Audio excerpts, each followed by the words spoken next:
पंचतंत्र की कहानी राजा के पुत्र के पेट में रहने वाला सांप। एक नगर में देवशक्ति नाम का राजा रहता था। उसके पुत्र के पेट में किसी तरह सांप चला गया। सांप राजा के पुत्र के पेट में ही अपना बिल बनाकर रहने लगा। उसके कारण उसका शरीर दिन प्रतिदिन कमजोर होता जा रहा था।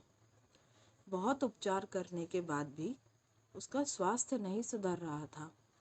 यह देख राजपुत्र अपना राज्य छोड़कर किसी दूसरे राज्य में चला गया और वहाँ के एक मंदिर में भिखारी की तरह रहने लगा।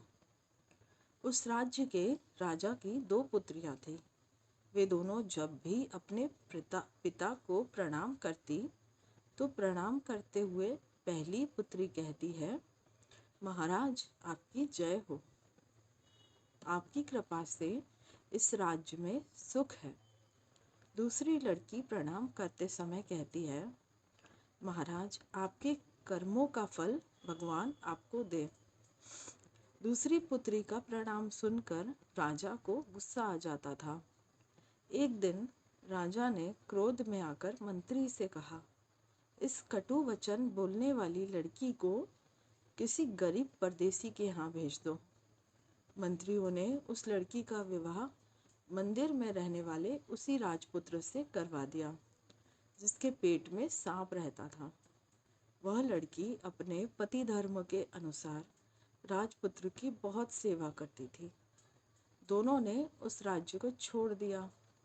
थोड़ी ही दूर जाने पर वह आराम करने के लिए एक तालाब के किनारे ठहरे। वह लड़की राजपुत्र को तालाब के किनारे छोड़कर खाने पीने का सामान लेने के लिए गई। जब वह वापस लौटी तो उसने दूर से देखा कि उसका पति एक बाम्बी के पास सोया हुआ है और उसके मुंह से एक काला सांप निकलकर बाम्बी से निकले सांप के साथ बातें कर रहा था। बाम्बी से निकला सांप कहता है, अरे दुष्ट, तू क्यों इस सुंदर राजकुमार के जीवन को बर्बाद कर रहे हो? पेट वाला सांप कहता है, तू भी तो इस बिल में स्वर्ण कलश को दूषित कर रहे हो। बाम्बी वाला सांप कहता है, तू समझता है कि तुझे कोई राजकुमार के पेट में मार नहीं सकता? कोई भी व्यक्ति उबली हुई राई देकर तुझे मार सकता है। पेट वाला सांप बोला, तुझे भी तो तेरे बिल में गरम तेल डाल के मारा जा सकता है। इस तरह बातचीत करते हुए वह एक दूसरे के भेद खोल देते हैं।